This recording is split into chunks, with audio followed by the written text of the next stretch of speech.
ami, sache que personne à notre époque ne peut être sauvé sans avoir reçu le baptême d'eau au nom de Jésus-Christ pour le pardon de ses péchés. Si l'assemblée avec laquelle tu te réunis ou si ton pasteur prêche que la foi sans le baptême suffit au salut, sache que tu es en train de suivre une doctrine qui va à l'encontre des Écritures. En effet, Jésus a dit « Celui qui croira et qui sera baptisé sera sauvé ». Il a aussi dit lors de sa discussion avec Nicodème, « Si un homme ne naît d'eau et d'esprit, il ne peut entrer dans le royaume de Dieu. » Ce royaume de Dieu, Jésus en a donné les clés à Pierre en lui disant, « Et moi je te dis que tu es Pierre et que sur cette pierre je bâtirai mon église. » Puis il lui a dit, « Je te donnerai les clés du royaume des cieux. » La première fois que Pierre a prêché ensuite fut le jour de la Pentecôte, juste après la descente du Saint-Esprit. Et lorsque les gens ont demandé à Pierre comment être sauvé, il leur a répondu « Repentez-vous et que chacun de vous soit baptisé au nom de Jésus-Christ pour le pardon de vos péchés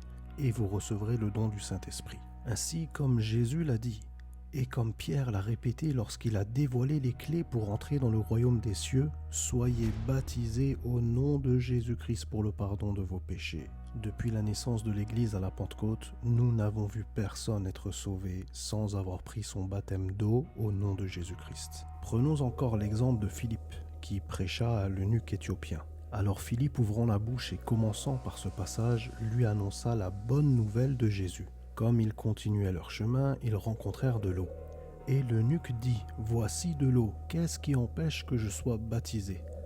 Philippe dit, « Si tu crois de tout ton cœur, cela est possible. » Regarde bien, à aucun moment, il ne nous a été révélé les paroles exactes par lesquelles Philippe a prêché à l'Éthiopien. Pourtant, nous voyons que l'Éthiopien, dès qu'il a aperçu de l'eau, a demandé le baptême. Pour quelle raison ?